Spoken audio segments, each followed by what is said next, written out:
NEET Chennai மதுராயில். So இந்த வீடியோவில் நம்ம பார்க்க போகிறது வந்துட்டு top 5 BDS colleges in Tamil Nadu. So எம்பிபிஎஸ்க்கு அப்புறம் அதிகமாக அப்ளை பண்ணக்கூடிய சீட்ஸ்ன்னு பார்த்தீங்க அப்படின்னா பிடிஎஸ் தான். ஸோ இதில் வந்து தமிழ்நாட்டில் டாப் 5 காலேஜஸ் என்னென்ன இருக்குது, அதோட ஃபீஸ் ஸ்ட்ரக்சர்ஸ் என்ன, அதெல்லாமே பார்க்கலாம். ஸோ ஃபர்ஸ்ட் பார்த்தீங்கன்னா ஸ்ரீ ராமச்சந்திரா டென்டல் காலேஜ் சென்னை. இதோட கோர்ஸ் ஃபீஸ் பார்த்தீங்க அப்படின்னா இயர்லி வந்துட்டு 6 lakhs அப்படின்ற மாதிரி சொல்லியிருக்காங்க. ஸோ செகண்ட் காலேஜ் பார்த்தீங்கன்னா Saveetha dental college and hospital. இதுவும் சென்னையில் தான் இருக்குது. ஸோ இதோட ஃபீஸ் வந்து பார்த்தீங்க அப்படின்னா 9,10,000 அப்படின்ற மாதிரி சொல்கிறாங்க. ஸோ தேர்ட் வந்துட்டு பார்த்தீங்கன்னா Saveetha institute of medical and technical science. இதுவுமே சென்னையில் தான் இருக்குது. 8,50,000 அப்படின்ற மாதிரி ஃபீஸ் ஸ்ட்ரக்சர் சொல்றாங்க. ஸோ ஃபோர்த் ஒன் பார்த்தீங்க அப்படின்னா SRM institute of science and technology சென்னையில் தான் இருக்கு. ஸோ இதுலையுமே வந்துட்டு 3,90,000 அப்படின்ற மாதிரி வந்து ஃபீஸ் ஸ்ட்ரக்சர் சொல்றாங்க. அண்ட் ஃபிஃப்த் வந்து பார்த்தீங்க அப்படின்னா அண்ணாமலை யூனிவர்சிட்டி சிதம்பரத்தில் இருக்கு.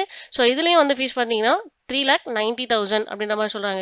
ஸோ எப்படி இதெல்லாமே பெஸ்ட் காலேஜ் அப்படின்னு ஸ்ப்ளிட் பண்ணுறாங்கன்னா, ஸோ அதோட patients flows and lab facilities and வந்து ஒர்க் ஃப்ளோ, ஸோ இதெல்லாமே வச்சு தான் வந்து இது பர்ஃபெக்டான காலேஜஸ். இதில் வந்து வர ஸ்டூடெண்ட்ஸ் எல்லாமே நல்லா இருக்காங்க அப்படின்ற மாதிரி சர்வே சொல்கிறாங்க. ஸோ இதுதான் வந்து top 5 dental colleges in Tamil Nadu list. So இதுவும் இன்னும் அடுத்து டாப் 5 வேணும் அப்படின்னா நீங்கள் மறக்காமல் மெசேஜ் பண்ணுங்கள். ஸோ அடுத்து டாப் 5 வேணும்னா நீங்கள் மறக்காமல் கமெண்ட் பண்ணலாம். ஸோ உங்களுக்கான காலேஜஸ் லிஸ்ட் எல்லாமே நம்ம போஸ்ட் பண்ணலாம். ஸோ இந்த மாதிரி நீட் அப்டேட்ஸ் உங்களுக்கு ரெகுலராக வேணும் அப்படின்னா நம்ம சேனலை சப்ஸ்கிரைப் பண்ணி வச்சுக்கோங்க. கூட பெல் ஐக்கானும் கிளிக் பண்ணி வச்சுக்கோங்க. அப்போ தான் நம்ம போகிற போஸ்ட் உங்களுக்கு ரெகுலராக வந்துகிட்டே இருக்கும். ஸோ ரிப்பீட்டர்ஸ் கோர்ஸை பற்றி நீங்கள் டீட்டெயில்ஸ் தெரிஞ்சுக்கணும் அப்படின்னா வாட்ஸ்அப் நம்பர் கொடுத்துருக்கோம், இன்ஸ்டா ஐடி கொடுத்துருக்கோம். ஸோ நம்ம ஆஃபீஸ் வந்து சென்னை மதுராவில் இருக்குது. ஸோ நீங்கள் மறக்காமல் எங்களை காண்டாக்ட் பண்ணலாம். தேங்க்யூ.